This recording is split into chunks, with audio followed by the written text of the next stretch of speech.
거야? 아씨, 저 미쳤나? 그냥 제가 모두 가져가라고 하자. 안녕하세요, 이사비입니다. 2022년 삼성의 첫 번째 상반기 전략 플래그십 스마트폰이 공개되었습니다. 벌써 저는 미리 기기를 이렇게 대여를 받아서 영상을 찍고 있기는 하지만 여러분들도 많은 유출들로 인해 이미 몇몇 분들께서는 이미 보셨으리라 생각됩니다. 아무튼 저는 이번에 삼성으로부터 기기만 대여받고 여러가지 정보 아무것도 들은 게 없기 때문에 모든 기능을 살펴볼 수 없기 때문에 그거는 나중에 직접 구입을 해서 디테일한 리뷰를 하도록 하고, 오늘은 진짜 말 그대로 갤럭시 S22 시리즈에 대한 첫인상을 이야기해보려고 합니다. 첫 번째로 디자인. 솔직히 말해 굉장한 장점과 굉장한 단점이 하나씩 있습니다. 아니지, 장점과 단점 말고 호불호로 생각해도 될 것 같은 장점부터 이야기를 하자면, 이번 모델은 디자인이 매우 예뻐졌다는 것입니다. 갤럭시 S21에서 처음 선보인 컨투어 컷 디자인에서 S22는 소위 깻잎통 까지는 아니더라도 앞뒤를 아이폰처럼 플랫하게 디자인을 했고, 전작은 앞면이 플랫하고 뒤쪽은 그래도 엣지가 들어가기는 했는데, 이번에는 아이폰처럼 모두 다 앞뒤를 플랫하게 디자인했습니다. 하지만 옆면 프레임은 플랫하게 디자인하지 않고 기존에 있었던 S 시리즈처럼 둥글둥글하게 디자인을 했기 때문에 적당한 그립감처럼 느껴지기도 해요. 색도 캐주얼하면서도 밝게 예쁘게 잘 빠지게 디자인을 했습니다. 울트라는 노트 20 울트라의 완성형 디자인에서 카메라 쪽을 조금 더 다듬어서 완성형 디자인을 다듬는데 집중한 듯해 보였습니다. 울트라는 양면 엣지로 마감이 되어 있어서 그립감과 디자인만큼은 완성도가 매우 높은 제품인 것처럼 보이더라고요. 근데 기존 제품에 비해서 사실 예뻐진지는 잘 모르겠는 느낌? 전체적으로 카메라 섬의 디자인이 전작에 비해서는 훨씬 예뻐졌다는 생각이 들기는 하지만, 일단 지금 제가 들고 있는 이 색 자체가 뭔가 아저씨들이 좋아할 만한 고급스러운 색감이랄까요? 카메라 섬의 디자인도 LG 벨벳처럼 디자인이 되어 있습니다. 지난번 S20 울트라와 노트 20 울트라에서 카메라 섬의 디자인이 진짜 이게 너무 괴랄해서 별로였는데, 이것과 비교하자면 디자인이 매우 예뻐졌고 카툭티가 특히 많이 줄어든 것이 특징이었습니다. 노트 20 울트라, S21 울트라 바닥에 두더라도 크게 달랑거리지 않더라고요. 전체적으로 보기에 뭔가 깔끔한 완성형 디자인이라서 마음에 들기는 한데, 색이 일단은 아저씨들이 좋아할 만한 고급스러움이다. 근데 이래서 오는 단점이 솔직히 디자인이 예뻐졌긴 한데 갤럭시의 정체성을 좀 잃어가는 듯한 느낌이 들었습니다. 크게 보면 같은 라인업인 S22, S22 플러스, S22 울트라를 함께 놓고 비교를 하더라도 같은 S 시리즈가 맞나 싶을 정도로 디자인이 일치하지 않는 모습을 볼 수 있죠. 기본 시리즈들은 뭔가 기존의 S 시리즈들의 특유의 둥글둥글한 느낌보다 아이폰 12의 플랫한 디자인이 성공하고 많이 팔려서인지 S 시리즈의 둥근 느낌을 프레임에서 살리고 앞뒤를 아이폰 12처럼 플랫하게 따라간 듯한 느낌이 들었습니다. S 시리즈와 아이폰 12 13과 조금 짬뽕한 듯한 느낌이 들었다는 것이죠. 그래서 오히려 아이폰의 디자인을 선호한다면 이번 갤럭시가 예뻐 보일 수도 있기는 한데, S22 울트라는 오히려 노트 디자인과 유사해지려고 하다 보니까 기본 모델들과 괴리감이 좀 생기더라고요. 그래서 같은 시리즈 패밀리 룩이라는 관점에서 봤을 때는 매우 아쉬운 것이 사실입니다. 나머지 버튼이나 심슬롯 이런 것은 기존과 모두 동일하게 디자인이 되었습니다. 무게의 경우 167g, 195g, 228g.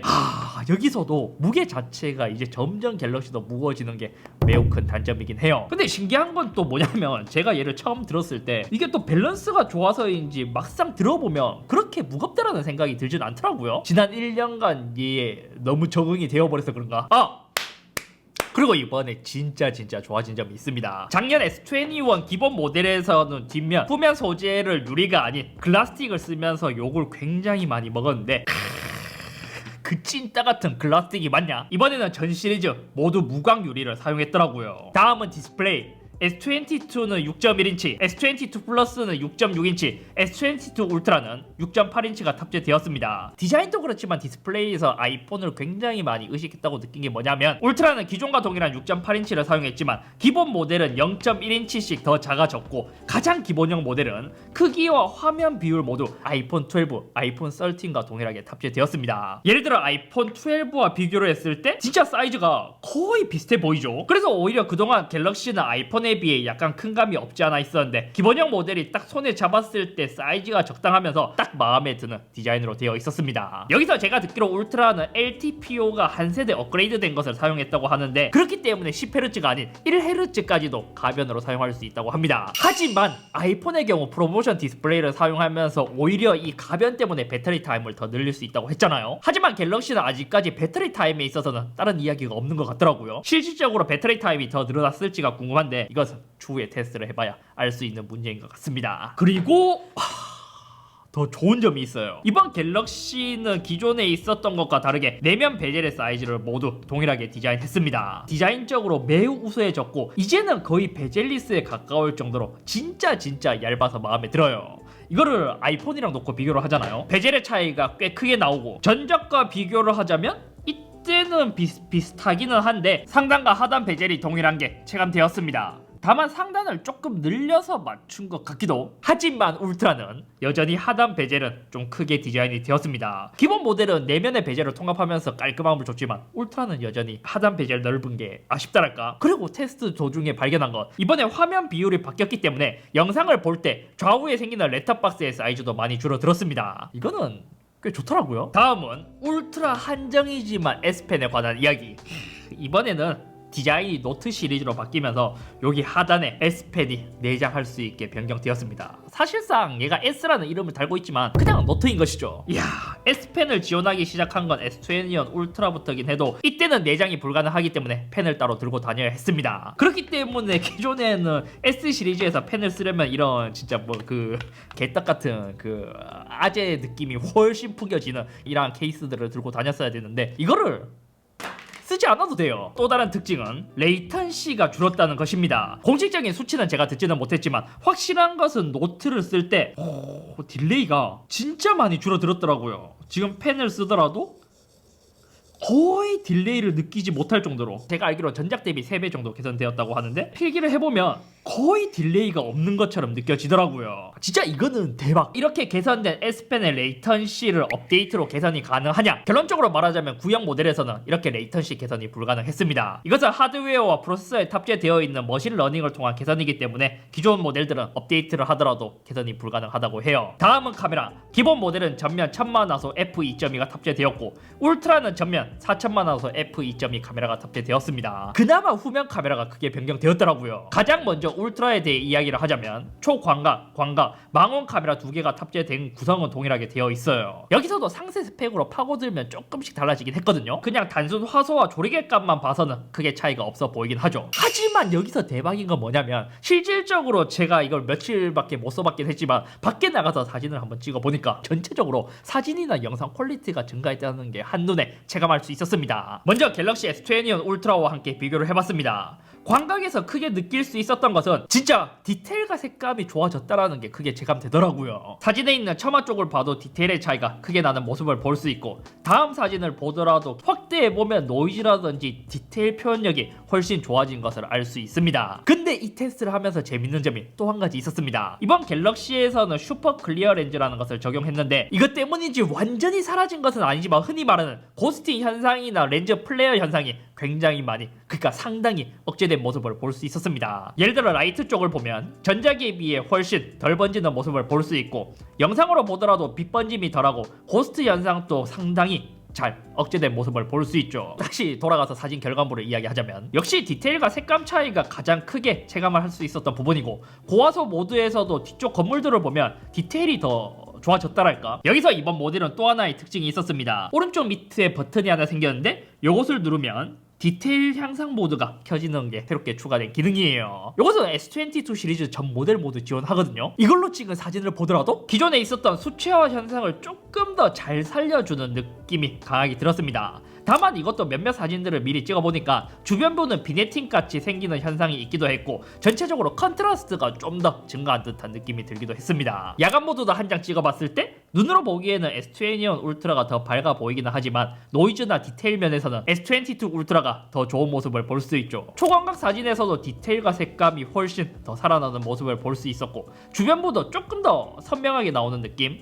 3배 줌에서는 좋아지기는 했는데 뭐 광각만큼 엄청 크게 차이가 나진 않았고 10배의 경우에도 비슷비슷해 보이기는 했습니다. 그리고 아이폰 13 프로와의 비교, 이것도 3배 줌부터 시작을 해봤습니다. 일단 이 사진에서 화이트 밸런스는 확실히 아이폰 쪽이 훨씬 더 잘 잡는 모습을 보였습니다. 그러니까 실제로 눈에 보이는 것과 비슷하게 찍혔다는 뜻인데, 솔직히 이를 제외한다면 표현력이나 디테일은 그냥 갤럭시가 압도적으로 좋다랄까. 광각도 아이폰이 눈에 보기와는 비슷하긴 하지만 이 또한 디테일은 갤럭시의 표현력이 더 좋았습니다. 영상에서도 S21 울트라와 비교 시 진짜 많이 좋아졌습니다. 초점도 잘 잡고 멈춰놓고 보더라도 선명도는 그냥 누가 보더라도 막눈이 보더라도 새로운 모델이 더 좋아졌다는 것을 확실히 알 수 있죠. 아이폰 13 프로와 비교하자면 색감과 같은 화이트 밸런스, 저조도 환경에서는 그냥 보기에는 아이폰이 더 좋아 보였습니다. 하지만 영상을 몇 번 찍어 보더라도 이상한 점이 있기는 했습니다. 이번에 손떨림에서도 보정이 많이 개선되었다고 했거든요. 하지만 오히려 이것 때문인지 발을 디딜 때 혹은 움직임이 클 때 모션 블러가 좀 심하게 생기는 것이 단점이랄까요? 장단점이 있는데 모션 블러를 제외하면 오히려 아이폰보다 손떨림 억제가 잘 되는 케이스도 많더라고요. 다만 연속적으로 기울여 봤을 때 아이폰은 자연스럽게 즉각 따라오는 반면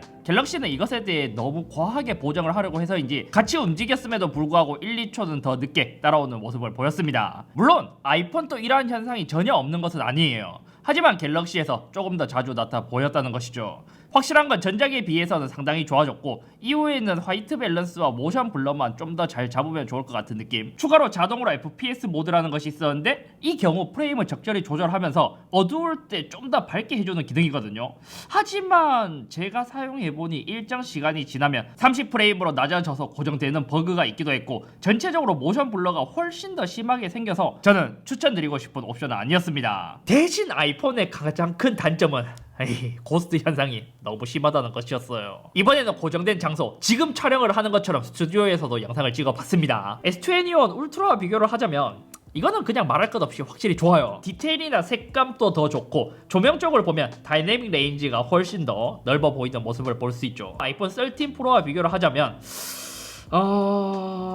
갤럭시는 핸드폰으로 찍은 느낌이 강하긴 한데 아이폰은 약간 싼 하이엔드 카메라로 찍은 듯한 느낌이 들었습니다. 전체적으로 부드러우면서도 시네마틱한 느낌이 아이폰 쪽이 더 들었고 특히 아이폰은 살색의 표현력이 더 좋은 모습을 볼 수 있죠. 근데 여기서도 영상을 촬영하는 입장에서 보기로는 뭐 이것도 장단점이 있다고 말할 수 있습니다. 왜냐면 갤럭시 쪽은 샤픈이 조금 더 먹힌 듯한 느낌이 들었는데 이게 이제 좋은 카메라로 가면 갈수록 샤픈이 좀 줄어들고 부드러운 느낌을 많이 강조를 하거든요. 왜냐면 샤픈을 먹여서 선명하게 보이는 것은 후보정으로 작업을 할 수 있는데 부드럽게 만드는 것은 반대로 더 어렵기 때문이에요. 그렇기 때문에 아이폰에서 샤픈을 살짝만 먹이더라도 갤럭시보다 더 좋아 보이는 효과를 얻을 수 있죠. 요약하자면 갤럭시 S21 울트라보다는 사진이나 동영상, 저조도에서 모든 면에서 상당히 좋아졌고 퀄컴 스냅드래곤 영향 덕분인지 색감 자체도 상당히 좋아짐을 느낄 수 있었습니다. 사진의 경우 개인적으로 아이폰보다는 더 좋게 나와줬고 영상은 아직까지 아이폰이 더 좋다랄까. 다음은 S22와 S22 플러스입니다. 울트라가 카메라 쪽이 많이 개선되어서 기본 모델들은 크게 기대는 하진 않았는데 기본형 모델도 개선이 꽤 크게 이루어졌습니다. 오히려 S21 울트라, S22 울트라의 개선폭보다 예의의 개선폭이 더 크게 느껴지는 느낌. S21 시리즈는 광각 카메라가 1200만 화소였지만 이번에는 5000만 화소로 크게 증가했고 망원은 6400만 화소에서 크롭하는 방식을 사용했지만 이번에는 3배 1000만 화소로 네이티브 망원 렌즈를 탑재했습니다. 그래서 결과물들도 조금 개선이 이루어지긴 했어요. 광각 카메라에서도 선명함이 확실히 더 좋아졌고 3배 줌을 했을 때도 디테일이 더 살아있는 모습을 볼 수 있었습니다. 근데 오히려 줌을 했을 때는 이게 초점에 따라서 조금 다르긴 한데 기존 모델이 조금 더 좋아 보이는 경우도 간혹 있는. 광각 야간 사진에서도 디테일은 더 좋았고 재밌던 것은 고화소 모드였거든요. 완전 저조도에서 플리커와 같은 패턴들이 S21은 잘 못 잡는 반면 S22에서는 훨씬 더 잘 잡는 모습을 볼 수 있었습니다. 하지만 이 사진에서 HDR은 기존 모델이 더 잘 잡는 모습을 볼 수 있죠. 나머지 달라진 점은 사진 프로 모드에서는 S22 울트라만 초광각, 광각, 망원, 망원2 이렇게 설정을 할 수 있었고 재밌는 것은 원래 그 AI 지우개라는 기능이 있잖아요. 그게 재밌는 기능이 생겼더라고요. 예를 들어 제가 몇몇 찍은 사진들을 한번 보여드리자면 문서를 찍을 때 이런 그림자가 있잖아요. 이것을 AI 지우개로 들어갔을 때 여기서 그림자 지우개로 누르면 진짜 이게 기가 막히게 개선된다랄까? 그리고 빛 반사도 제거가 가능했습니다. 지금 보면 여기 PC 유리에 빛 반사가 좀 많은 모습을 볼 수 있는데 빛 반사 지우기를 하면 확실히 이러한 부분에서는 상당히 재미있는 기능들이 더 추가되었다. 프로세서와 발열에 관한 이야기.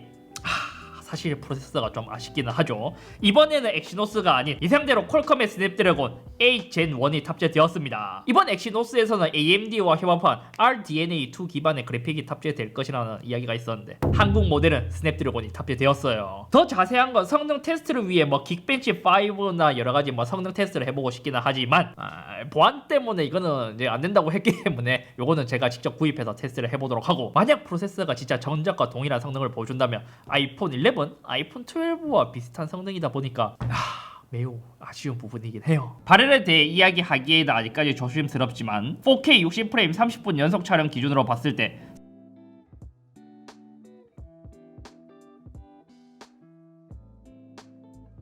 램의 경우 제가 갖고 있는 모델은 S22와 S22 플러스는 8GB, S22 울트라 256GB는 12GB 램이 탑재되어 있습니다. 2년 전에는 12GB였는데 2년 후에는 8GB. 원가 절감.